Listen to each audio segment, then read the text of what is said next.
The South Carolina Ports Authority and One Spartanburg were joining forces highlighting the inland port in Greer's economic impact. Our Scarlett Lizjack explains how expanding the port in Spartanburg County will bring more goods through the county.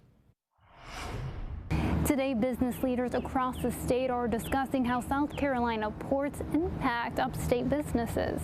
Every time we move a container, it represents real opportunities in our communities. Inland Port Greer connects goods from the sea to businesses and industries across the nation, making Greer a pivotal transportation hub. On Wednesday, that topic was discussed by One Spartanburg, South Carolina Ports Authority, and businesses that rely on the ports. The South Carolina Ports has an $86 billion annual economic impact on the state. The state's first inland port in Greer is also making waves. More than half of that economic impact being realized here in the upstate at over $44 billion annually. Inland Port Greer extends the Port of Charleston's reach 212 miles inland.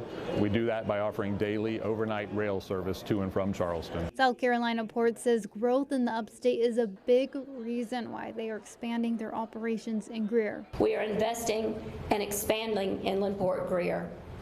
With 9,000 feet of new rail and an expanded container yard that can handle 50% more cargo, we will soon double our annual rail lift capacity, creating a more efficient way to move goods across South Carolina, and it will bring more cargo through Greer. South Carolina Port says one of the reasons Inland Port Greer is so successful is the prevalence of industry and manufacturing in the area. There are literally hundreds of companies all across the upstate that rely on our ports to access their international suppliers and their international buyers. Inland Port Greer is a big driver of attracting businesses here to the state of South Carolina. As the 8th largest port in the United States, the Port of Charleston and Inland Port Greer help connect port-dependent businesses in the southeast and beyond to global markets. In Spartanburg, Scarlett Lizjack, 7 News.